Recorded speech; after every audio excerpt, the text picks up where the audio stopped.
cloud. Here we go. So can you hear me? All right, all right. I see a nod. So we're gonna go ahead and get on into it. There we go. So today is an opportunity for a grounding space. This is, and I've already talked about this a lot. This is actually a space for care. I am hopeful that we will lean in with intentionality and care and kindness. And so, some of the things that really help are on my heart and mind and spirit as I think about the incredible work that's coming forward, especially as we think about what does it mean to be a crown keeper at this time. I am hopeful that for a large percentage of Black boys and Black men, and all of those who are in community with them specifically, that we can hold them dear in regards to how they're showing up in the space.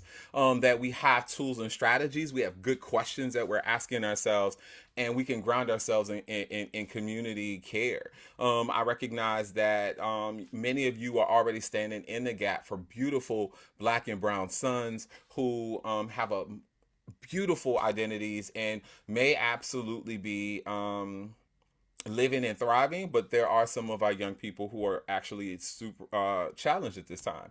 What we have found specifically when we think about the state of Black boys right now, we have seen an increase in suicidal ideations among Black and brown boys and men, and it continues to rise. And so there is there is a clarion call for us to really step in, take notice, and then be able to bridge relationship and conversations in order for us to support folks.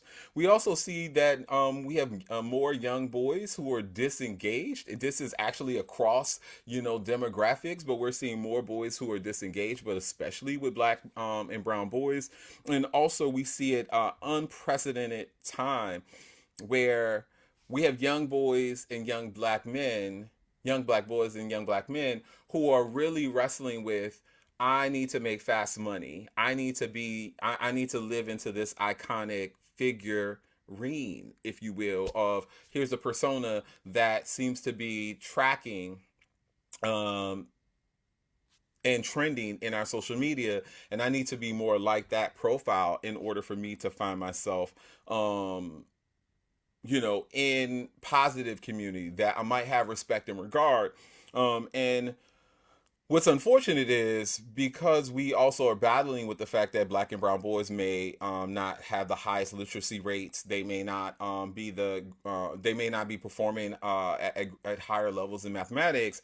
What we're finding is we are leaning. I'm including myself, are leaning into fast money narratives through social media, influencer culture, and digital economies because that is a way of providing like that quick validation without long-term care. Finally, what we are finding is really harrowing. There's not enough Black men who are working in education in classrooms at this time. When I started back in 2001, there was about 2% of the teacher workforce, and now we're at about 1.3%. And so that part is also challenging, that we know that when Black men are in communities, in schools, every kid benefits holistically. And so today, as I think about this tension that may come with, well, Craig, with all of this that you have shared, how is it that you're also lifting up this symbolism of crown? And I don't see it as a decoration. I see it as a responsibility. How do we step in when and really help to realign to a new narrative about how our boys and men are seeing ourselves, for ourselves first in the mirror, then in community with others, and then how we project it out into the world. And so what I recognize is, one, we are protectors. We want to make sure our moms are good, grandmas are good, and we want to take care of the world in the ways that we can. But we also understand that we are also joyful and funny and creative and innovative and brilliant. And so how do we also harness this gifting of being great stewards to the world that we're in, and create the spaces where young people can experience a different narrative, and hold on to that narrative and actually step into it. And so, as you think about what crown may mean for you in whatever context makes sense, I want you to also think about who are you in proximity to in regards to who's keeping their own crown or who's thrown that crown down to the ground because they don't feel like it's part of a fit for them. And so, we'll also wrestle with that. As part of attention, and Victor is here. I'm so glad. Coding with culture, y'all. So some of the things that I've already talked about this a great deal. And so as you think about where you are in your journey, I want to be honest. Like, let's talk about what's showing up for you. And so I'm going to give you approximately 8 minutes. I'm going to drop this.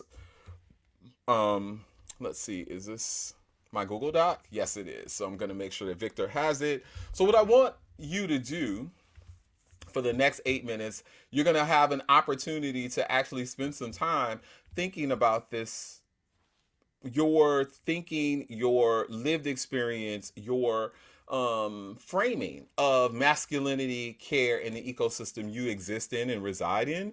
And so I want you to take a moment to actually do some self assessment. This is not about character. This is not a judgment. I'm not even asking you to spend time necessarily worrying about whether or not someone else is going to see your paper. But what I want you to do is be able to go over to file if you have it and make yourself a copy and make sure you have this for yourself. I'm going to put it in the chat again because I saw my good friend here. And what I'm and what I want you to spend some time doing is, in using this tool, just give yourself the opportunity to say, okay, is this rarely true for me? Is this sometimes true? Is this often true? Is this almost always true?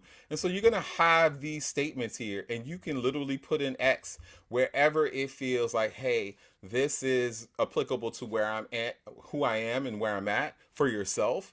You'll be able to also total that score. And then what we're going to be able to do is you're going to actually go into breakout groups to just talk about your results. And that might be, hey, you might find that as you do your work, you are a great steward. You might find, hey, you are absolutely aligned in your work. You might find, hey, I have some, I'm noticing some patterns and some tensions within myself. I might be in community with people who can help me to really think about this in a different way. And then it might be you are in survival zone. You like, look, child, it's a lot out this community. And I need to show up in a different way. And so we're going to dig into this a little bit because the reason why I wanted to do a self-assessment is I think it's important to know what's in the room and what's in the space. And I think that it's important for you to be able to have a vulnerable moment with people to just talk about what you are observing, even if it's just like, I'm gonna reflect back on the questions that are here and talk about those, or hey, this is what I'm noticing about myself, or where I landed, and I would love to just be able to talk to some friends who with care, who are also in the space and maybe wrestling with things as well. So I'm gonna give you, based on time and it's moving fast, I'm gonna give you about 6 minutes. Take some time, and we are going to come back at 7:26, and we are going to talk a little bit more about this wonderful self-assessment and more. Okay, I'll put on a little soft music for you so that you have something that you can enjoy while you are taking your self-assessment.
Funny.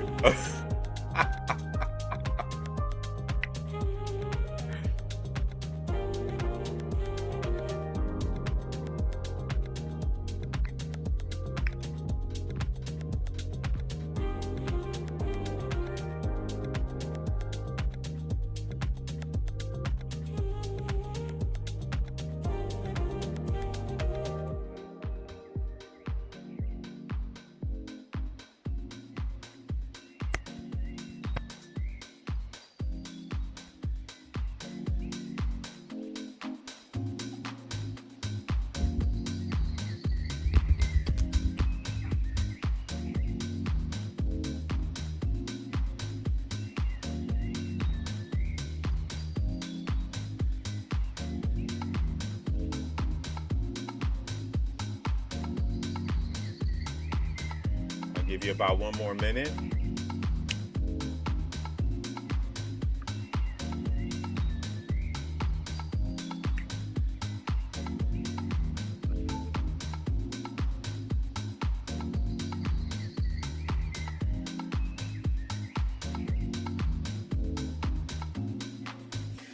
So I remember me and my brother Bob's went to Federal with my dad. And he loved music too, so I listened to a lot of island music as well as classical music, soul,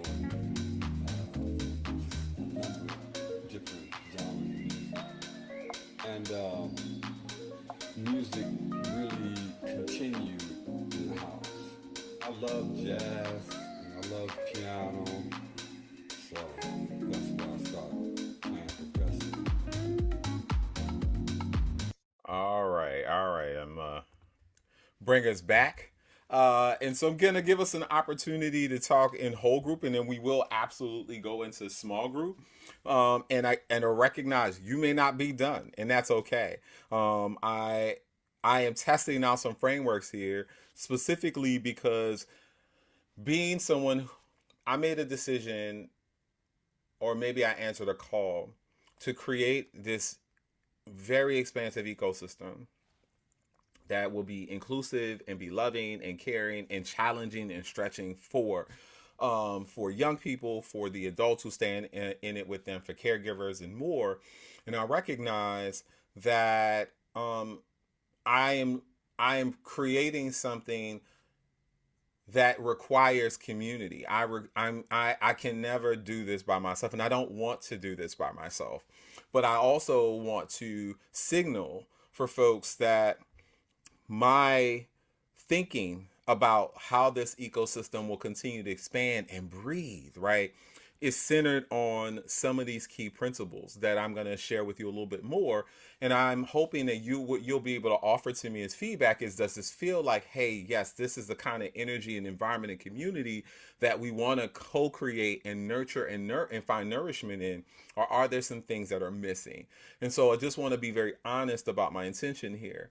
So as we look at the self-assessment for yourself, I'm telling you that, like, this was some of the biggest questions I asked myself from the last 2 years about Black Boy Joy Summit, the in-person experience. And now I'm really thinking about, well, how do you create that kind of energy and experience more broadly?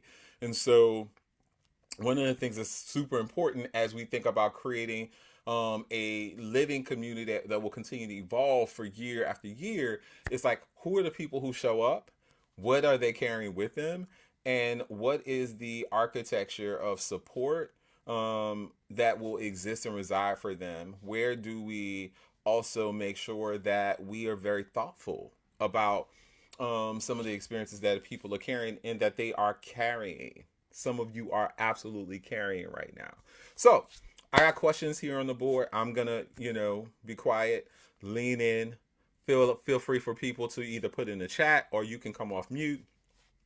What did you notice? And so maybe there's a section of the self-assessment that felt affirming to you. So if there's anything that you wanted to lift up, I'm curious, like, please feel free to use that space.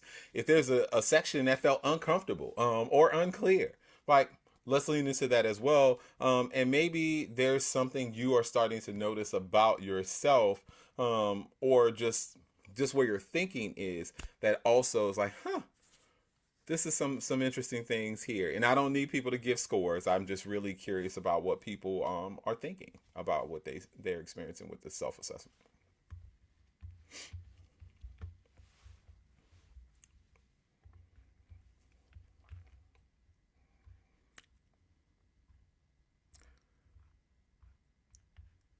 And you can use the chat or come off mute, whatever makes sense for you. Please, by all means.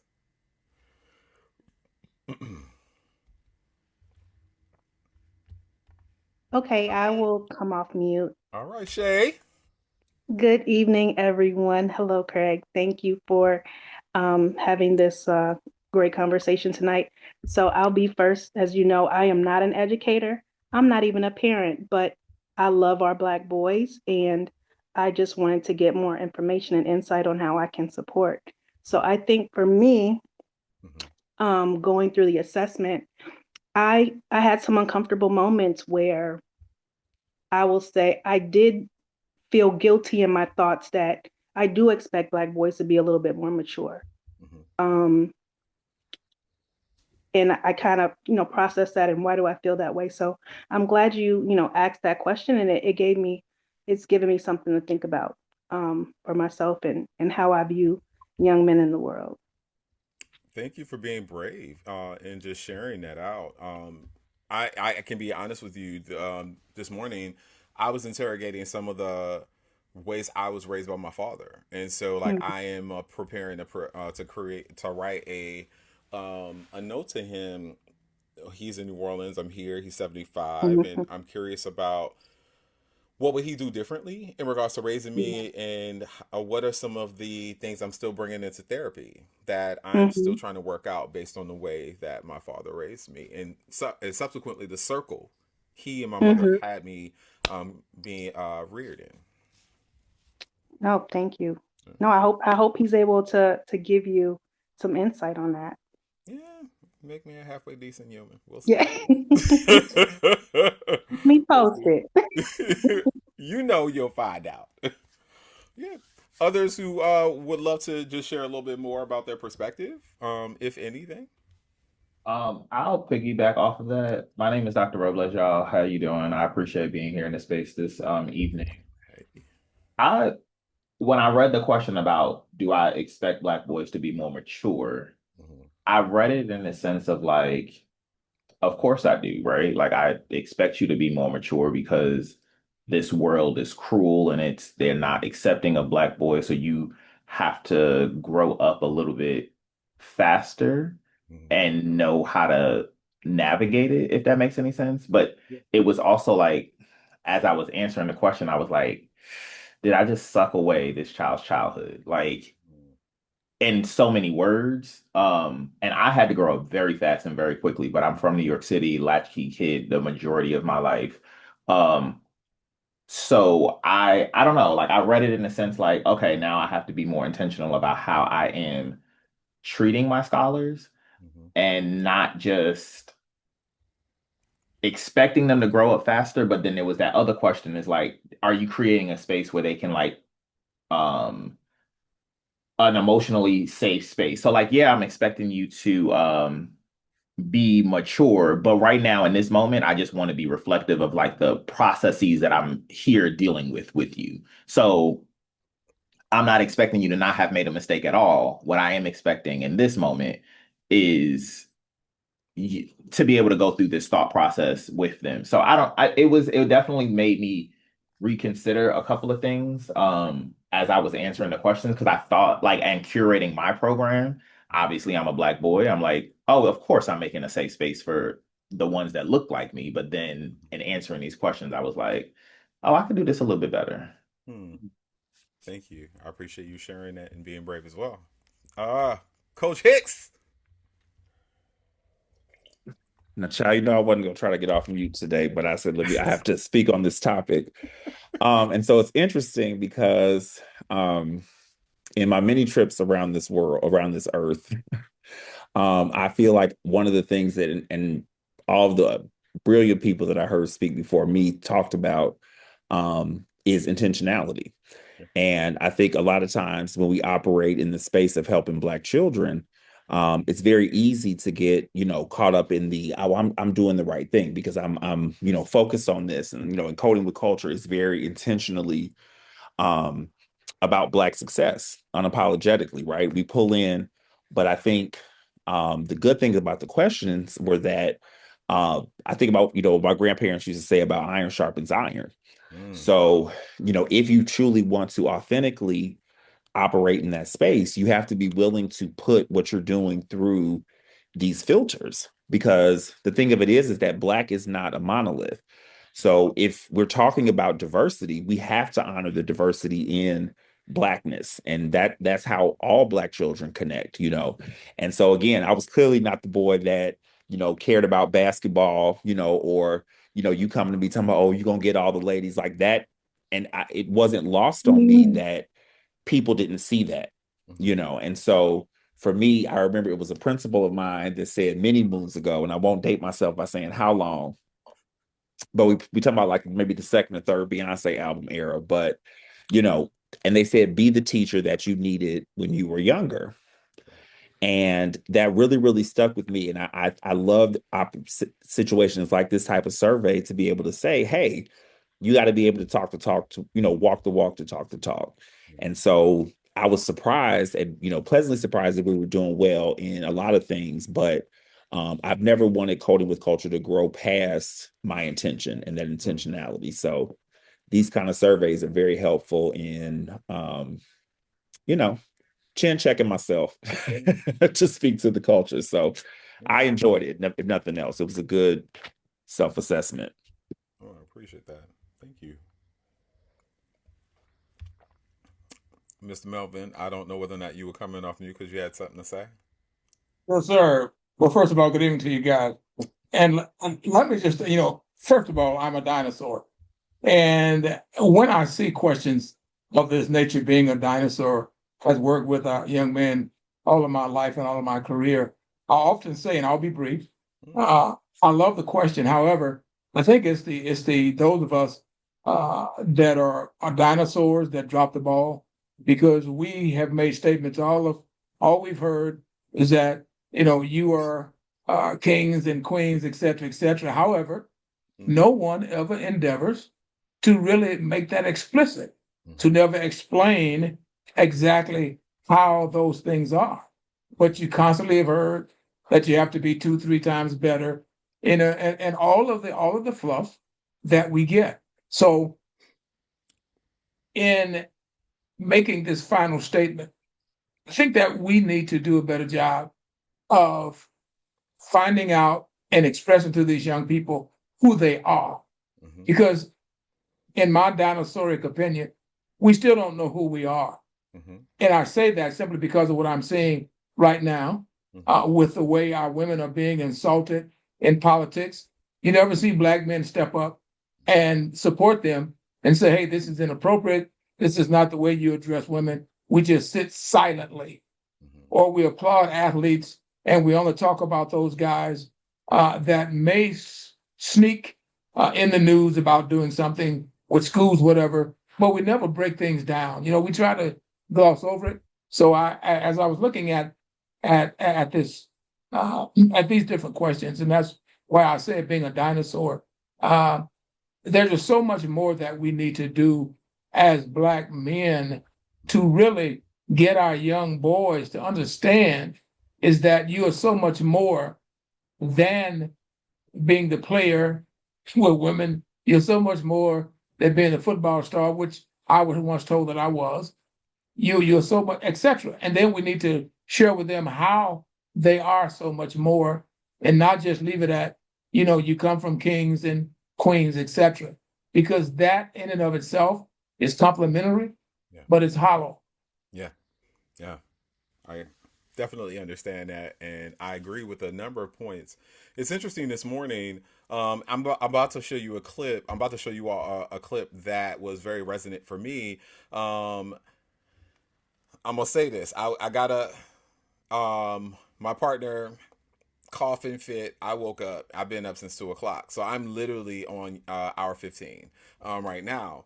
And so there was this episode with Yana Van Zant, who talked to this particular family, and there's a clip I'm going to show you. And if you watch the full clip, that goes about an hour and 10 minutes. There are a lot of questions about generationally, like what are the conversations we're having about our roles, and what is the level of conversation that needs to happen from baby boomers to those who are millennials, and further. And I think that this is the two clips I'm going to show you are really interesting. And then I'm going to talk about the framework, and then I'm going to have y'all go into breakout spaces, because I think that there's some people who would talk, but they're not going to do it here because they would prefer to be in a more comfortable environment. So, which is fine. I'm going to respect it. So I'm going to share a couple of things. So let me go here. So this particular clip here is just to quickly set it up. There is a conversation with Ayanna where she told the young man, hey, talk to me and engage with me, not your mom. And to mom, engage with me. And so there's a question here on the table of like, where is the notion of manhood that this mother has?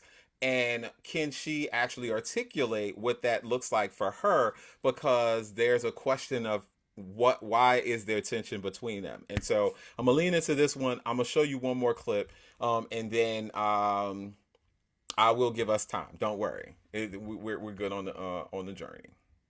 Father didn't give him.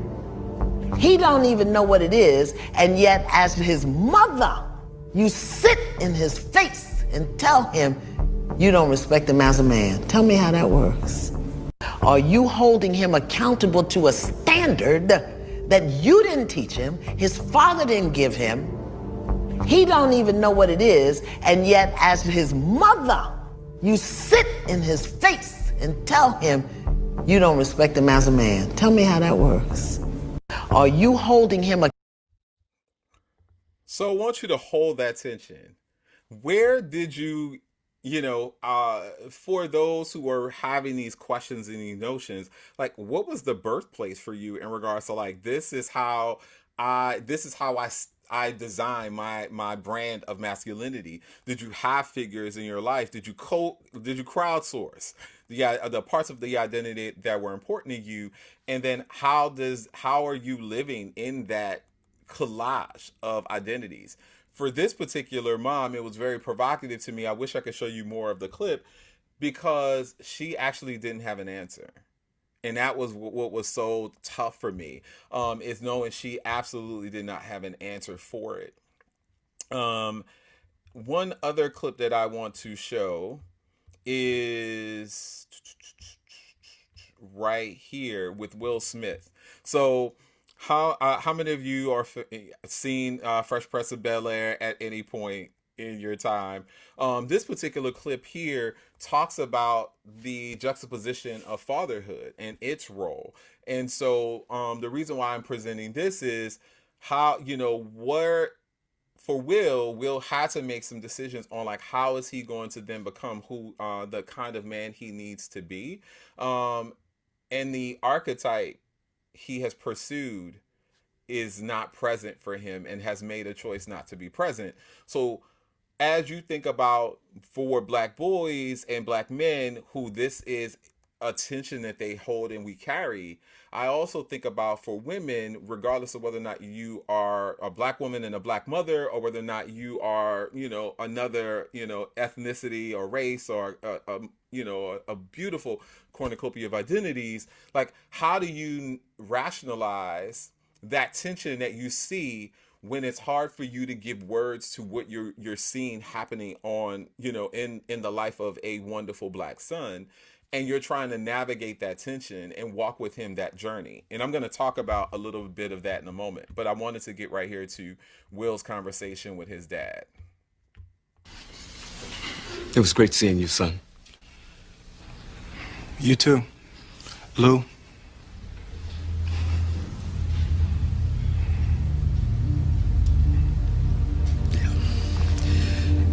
Yeah,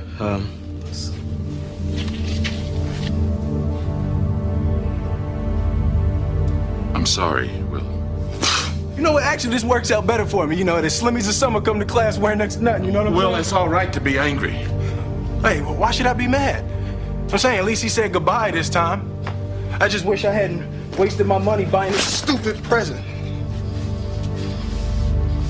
I'm sorry. If there was something that I... Hey, you know what? You ain't got to do nothing, Uncle Phil. Hey, ain't like I'm still 5 years old, Ain't like I'm gonna be sitting up every night asking my mom, when's Daddy coming home, Who needs him? Hey, he wasn't there to teach me how to shoot my first basket, but I learned, didn't I? Hey, I got pretty damn good at it too, didn't I, Uncle Phil? You did. Got through my first date without him, right? I learned how to drive. I learned how to shave. I learned how to fight without him. I had 14 great birthdays without him. He never even sent me a damn card. The hell with him!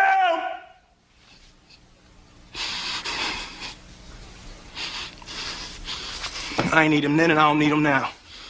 Will. Nah, you know what, Uncle Phil? I'm gonna get through college without him.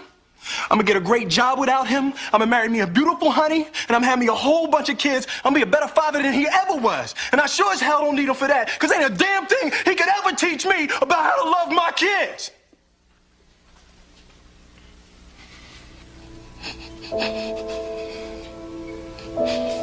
How come he don't want me, man?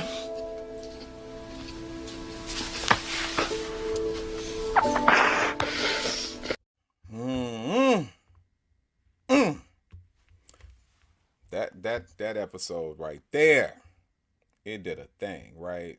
It did a thing. In the chat, what's surfacing for you as you see these juxtapositions of, you have a mom who cannot articulate what a man means for her, and she's a mother of a black son.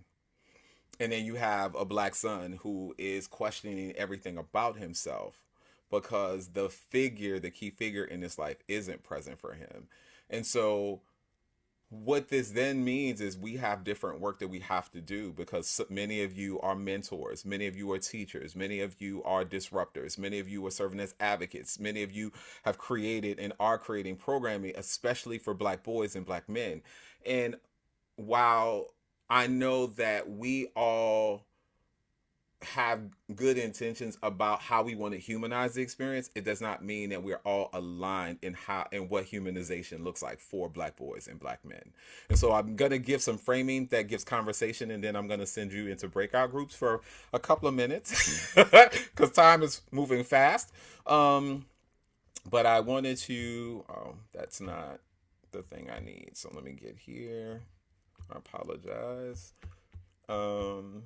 But feel free to use that chat, and then we are definitely going to jump into spaces. All right, here we go. So I'm going to stop sharing that, and I'm going to share here.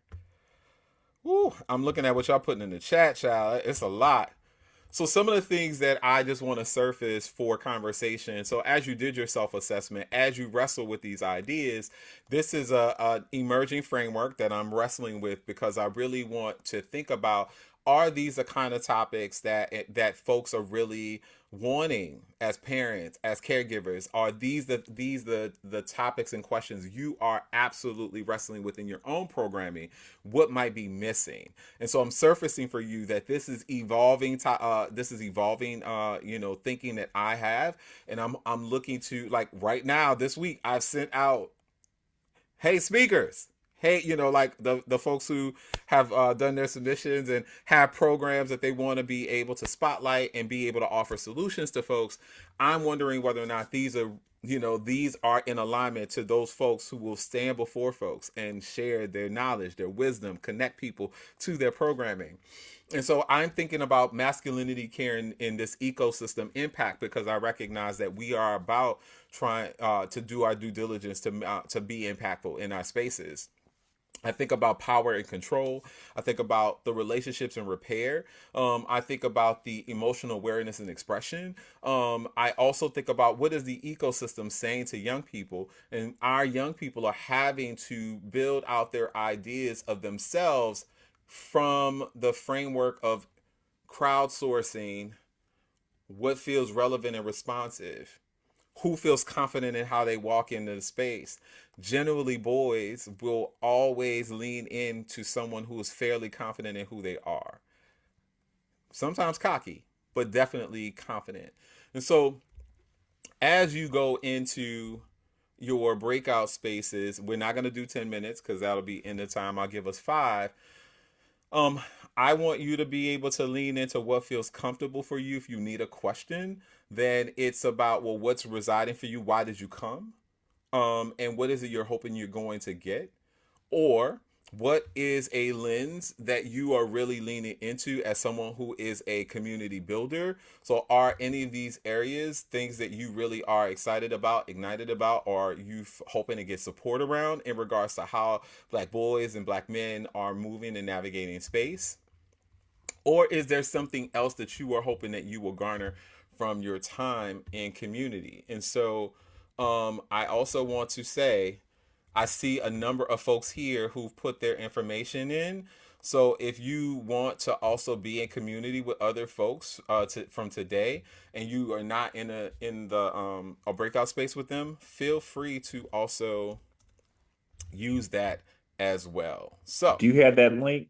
Can you yep, drop that link one more time? I Thank you. just dropped, yeah, I just dropped it in the chat. So feel free to put your information in. And for folks, hey, do your thing. So I am going to stop sharing. I'm going to open up breakout rooms for 5 minutes. We're going to come back and we'll see. Or because of the time, we should just stay in the main space. All right. So come off chat. Any of those questions or anything that's on your spirit that is like, feels at the top of mind, feel free, jump in. Can I go again? Yes.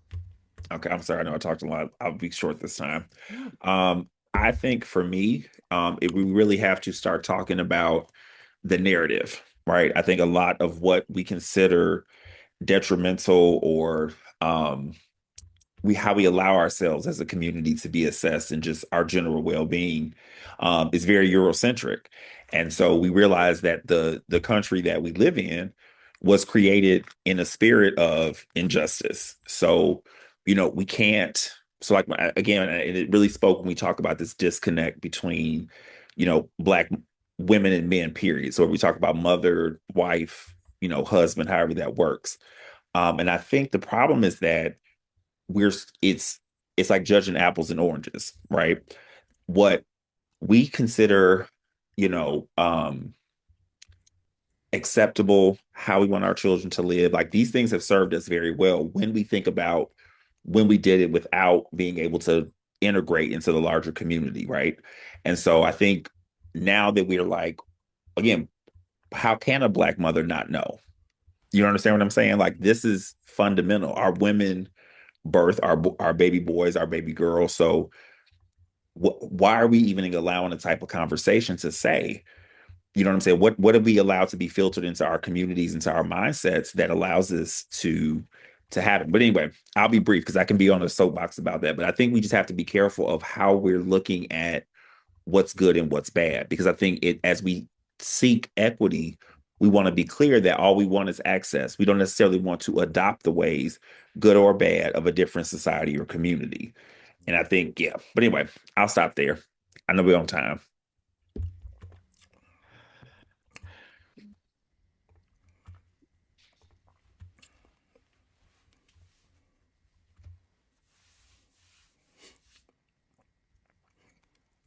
I'm curious for those who are builders of communities. A number of you I know have your own boys groups, men's program. You are educators.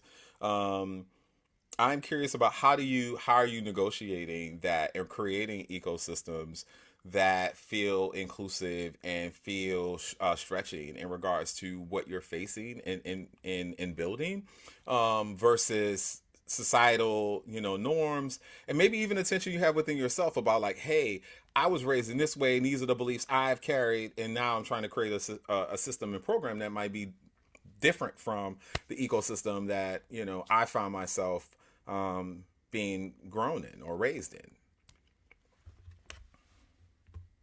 Checking the chats as well. I'll speak to thanks, Craig. I know a lot of thoughts are stirring up right now. I work in various different spaces. I used to work for the Department of Youth Services with youth that was incarcerated, to even working with youth in ministry in the faith-based community, and I work for Boston Public Schools more with early ed. But I want to speak more as it relates to emotions. You really when I was looking at that assessment, I was like, wow, like, Black boys really do need structure. But one thing that we don't really talk about is emotional freedom. A lot of our youth are not really able to express themselves and share how they're feeling. So it creates a lot of anger.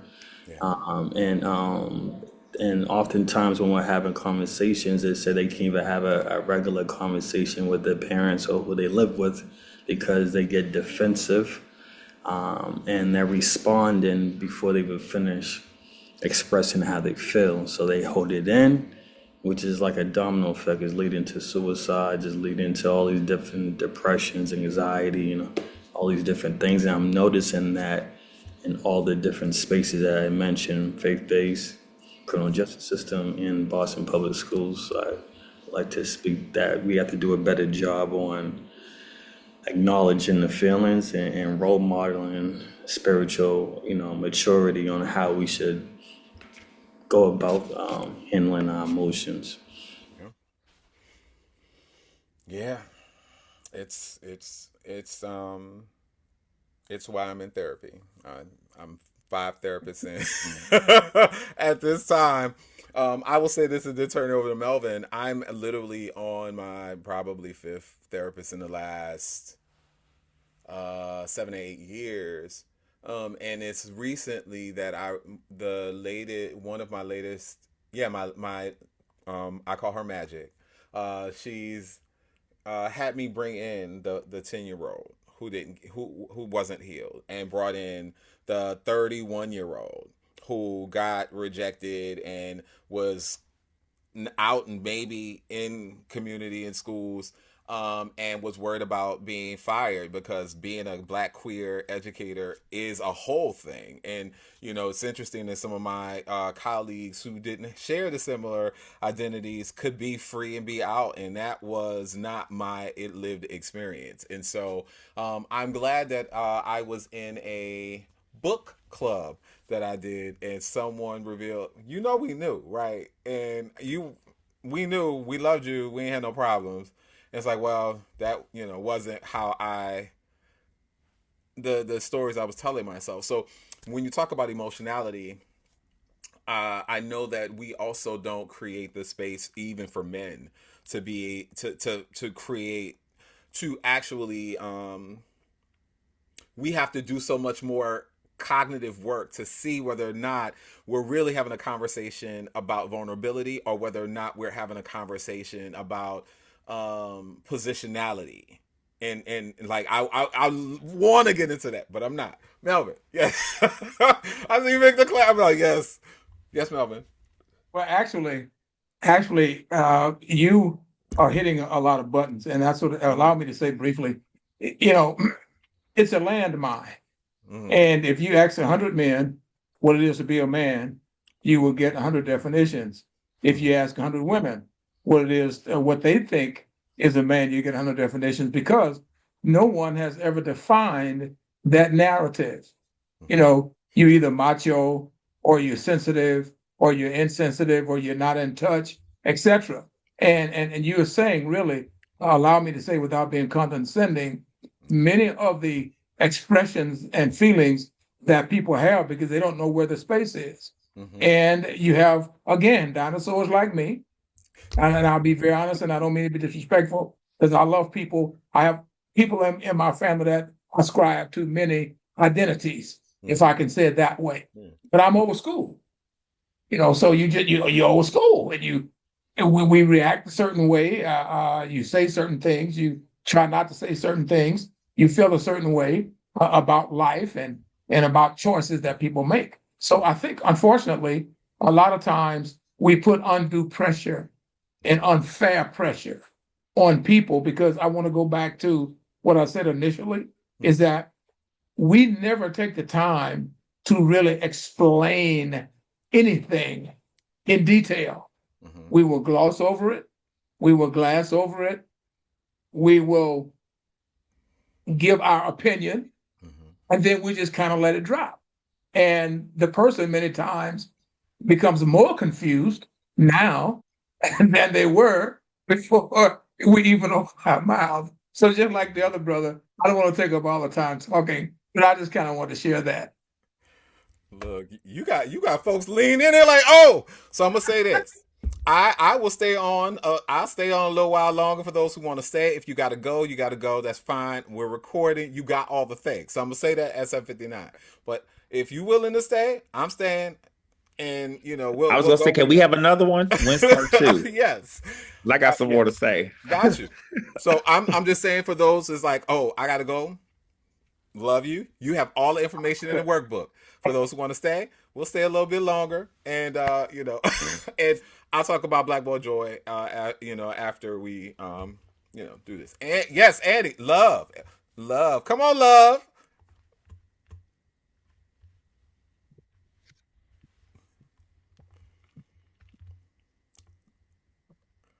Okay, I was having trouble unmuting. I appreciate some of what Melvin was sharing because as someone who works with children, I find adults talking at them more than they talk with them and to them and actually listen to what they're saying.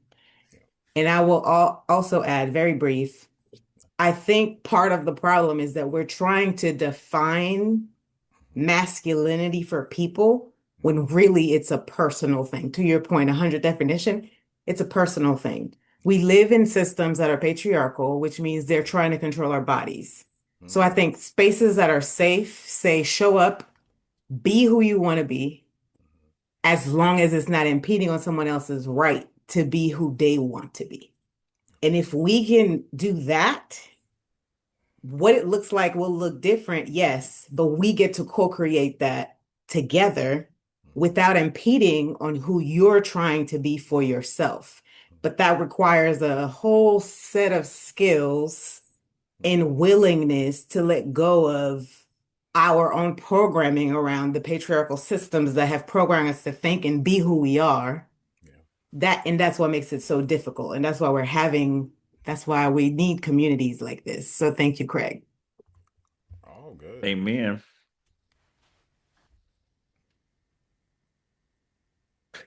Okay, I'm gonna say one quick thing. I promise this is it.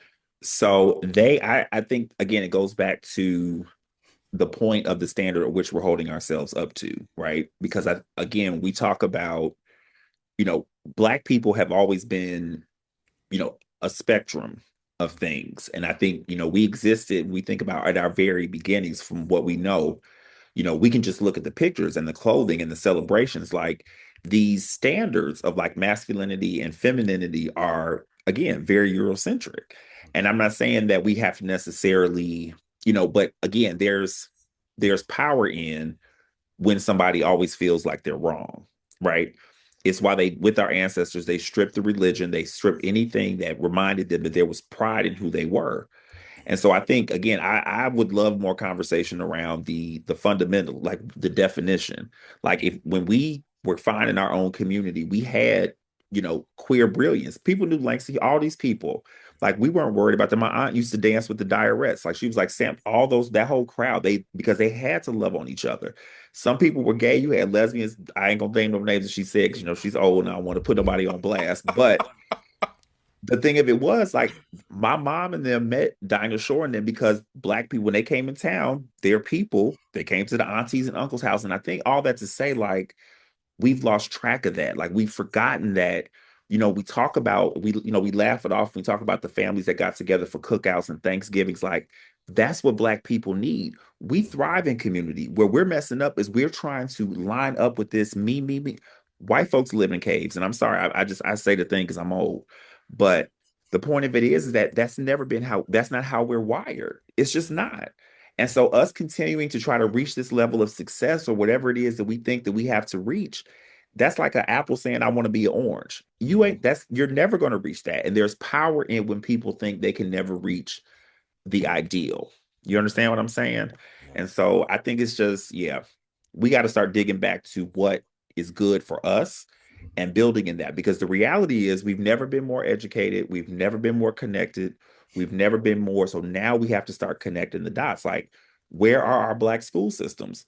Cool. Y'all gonna keep on screwing our kids in public schools? How many EDDs and PhDs do we have in the Black community?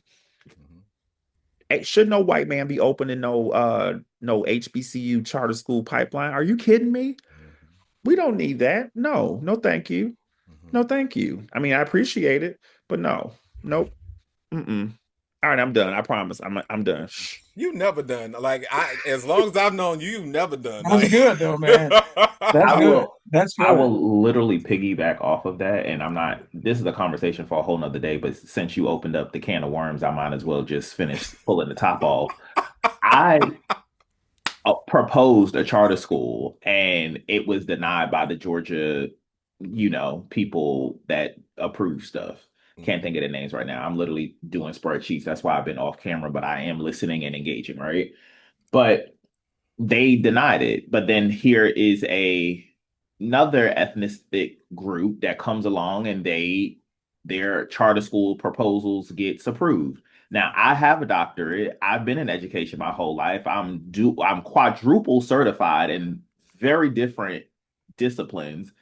15 years of experience, worked in startup settings, and I'm don't have the opportunity to be able to do this for the same scholars that I want to serve. So I really do think that this space and other spaces need to be available, because even when you look at all of these charter school movements and these incubators and things like that, it's not necessarily us heading it. We may be the figurehead or the founding principal or the whatever, but that board of directors, that um lead founder, that charter curator, those are not Josue's and Robleses and Craig's, and they're just not. And I just find it ironic that every time they write a charter, it gets approved. But when we do the same exact thing, because we have the every intention to bring frameworks like this and others to the table, so that way our Black and brown scholars can fail forward in a safe space, it doesn't necessarily get approved. Um, so yeah, I'm gonna leave it on that, but that just hit a nerve because I'm like literally thinking about, as I'm like writing out other grants, and I'm like, well, what am I doing wrong? And somebody just told me you're not doing anything wrong. You just happen to be Black and gay in America. You not being the safe Negro.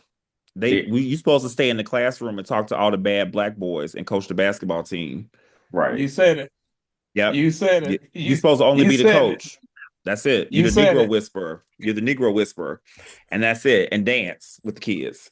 So, You said the it. first year that I became an assistant principal, I had a parent come up to me and was like, "Oh, when is your dance class happening?" I am the most unrhythm person that there is, right?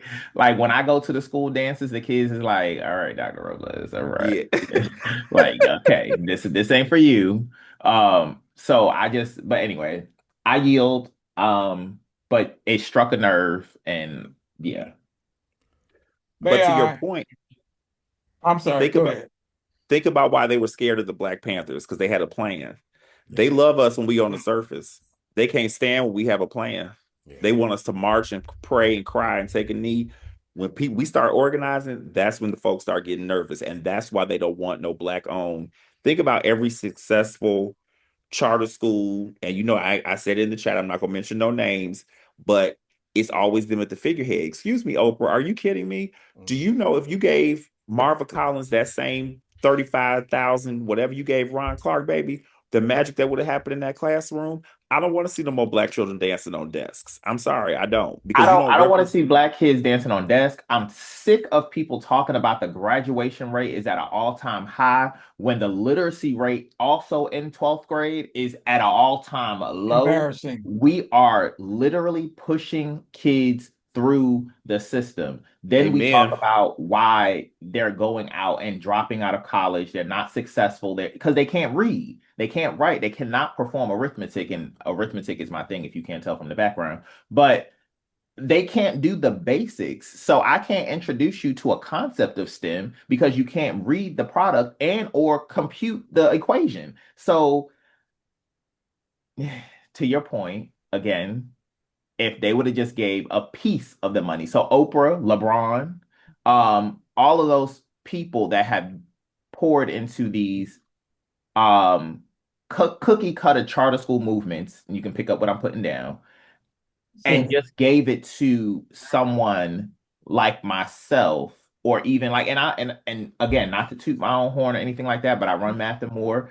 I tell people my when founders and stuff, and I'm doing a little bit better, but when founders and funders are asking me about my financial plan and like my overall operating budget, I was like, I don't know. I'm like a black mama.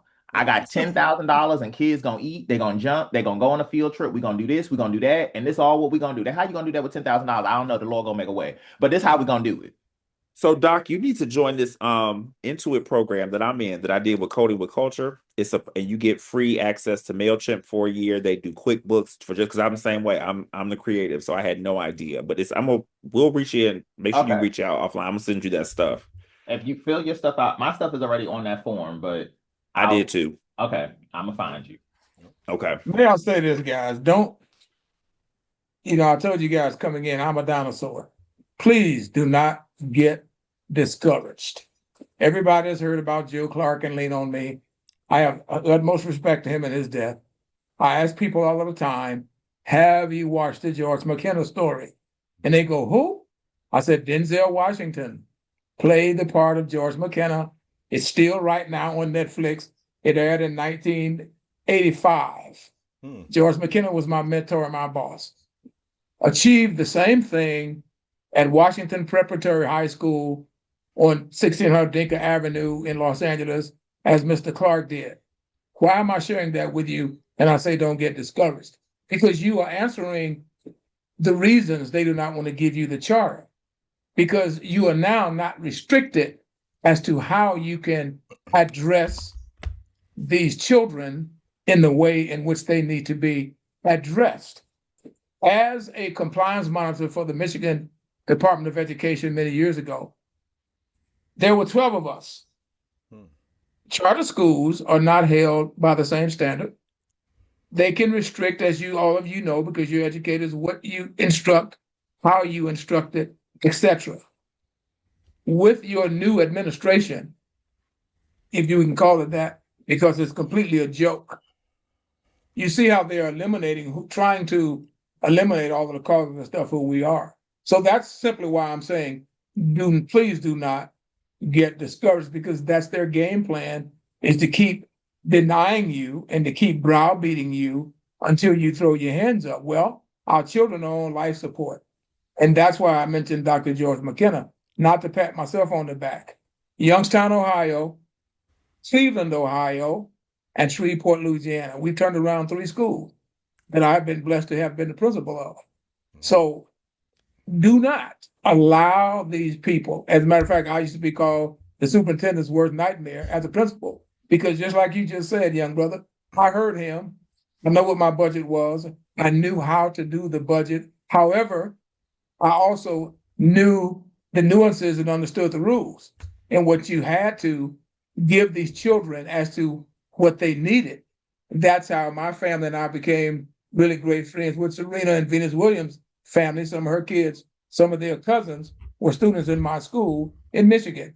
Why am I sharing this? It's because that is the design, is to beat you down and to make you quit. Do not quit. We have to get, people say, well, how do you get parents engaged? I've never had a parent tell me, I do not want my child to be successful.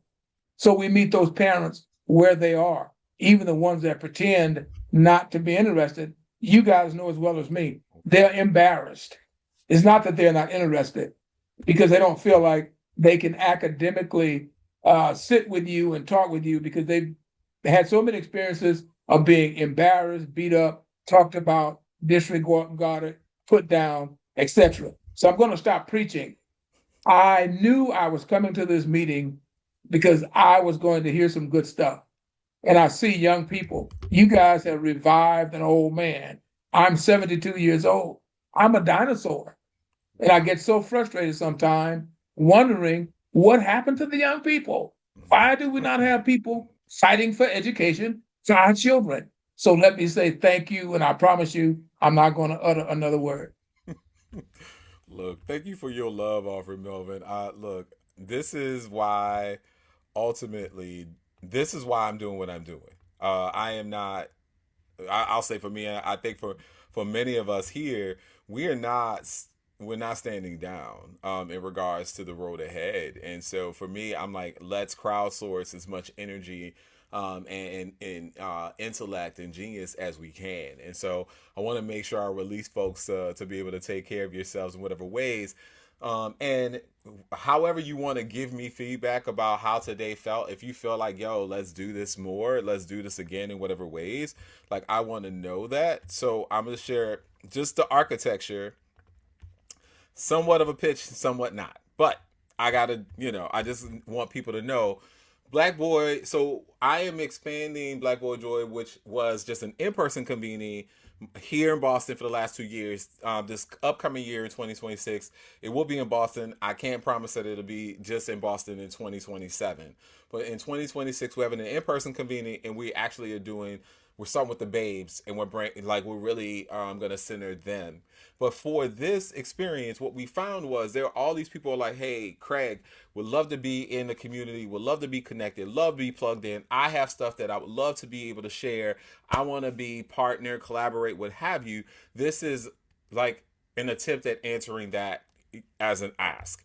And so we have some people who literally today or yesterday said yes, they're going to be speakers in whatever ways. And so what I want to share is we still got more people. Like Victor also said yes, so like he will be coming up. But here's the things that I really just want, and we could do this offline. You can always say, hey, Craig, can we get some time in? I welcome it. Right now, the architecture of it is that we're going to have 3 days of live and on-demand programming. We're going to have workshops, Ignite talks, performances, and more. We're going to have circles like this, but we want caregivers, educators to be able to have conversations, build community, and foster the kind of connection that is absolutely necessary. We also know that for males, males and men and male identifying folks, there should be spaces for us to continue to talk about the things that, matter and evolve for us in the work. And also knowing that the vendors and people, number of you who have your own organizations and businesses, that we also want to make sure have access to the space and can say, hey, I want to promote this program, like I have X, this program. There's a mom who I think I sent an email in Omaha, Nebraska, was like, I need help. I'm out here by myself. And I'm like, who do I know in Omaha, Nebraska? It took me some time to figure out who it was, but I was able to do that. But what if it was already at the ready? And so what we are trying to do is, moving forward, have a digital community. We're going to have a Kajabi community where we will have people, we'll have some exclusive experiences, but we're also going to have like a WhatsApp group as well, because I'm like Victor and I are in a WhatsApp group right now for Black male educators. And it's one of the fastest ways to build community, share resources really quickly. And if you say, hey, look, I need 5, I need 10, I need 15, I need some time, I just need somebody to lean in with, that this would be the space for it. And so what we are really trying to do is capture that in a way that feels responsive to what we're hearing. But I'm being honest, I don't know if we are doing all the things. So you'll see as you look at this and you have time and you want to share it with friends, give feedback, like let me know. But we have a preliminary lineup. We want it to be social, but we want to have a really great opening. And then we have workshops. We're going to have community spaces. That means those caregiver circles, those educator circles, those whatever kind of spaces. We'll have exhibitor hall where people can go and spend time with people in those spaces. And we have a number of people who absolutely have gifts to give in regards to just showing up and showing out. And so that is the current schedule. Tickets are now available at a price that is different from the price it will be in January. But I'm most invested in making sure does this feel right. And so whether or not you do it tonight, you sharing the feedback in whatever ways, you send me an email, a note, a text, whatever, let me know whether or not this feels like this is the answer. This is a solution we could get with. I recognize there's a ton of really great programming that's happening in Georgia. I know a number of folks who are doing work there, but I know people in New York. I know people in South Carolina, North Carolina. And what we're trying to do is bridge connection. Who's doing what? How can we broker some opportunities for people to work in partnership? And this is because we're seeing so much money and funding shifting or disappearing. It means we have to be mutual aid to one another. And so I welcome any feedback you have, any offerings you have as you're thinking about it. And I appreciate that you spent time today, because you could be anywhere doing anything. So I want to thank y'all for your time and your attention. And I'll pause here, see if you have any questions or feedback or anything like that, and release you back to the lives you have right now. And actually, I'll stop the recording too.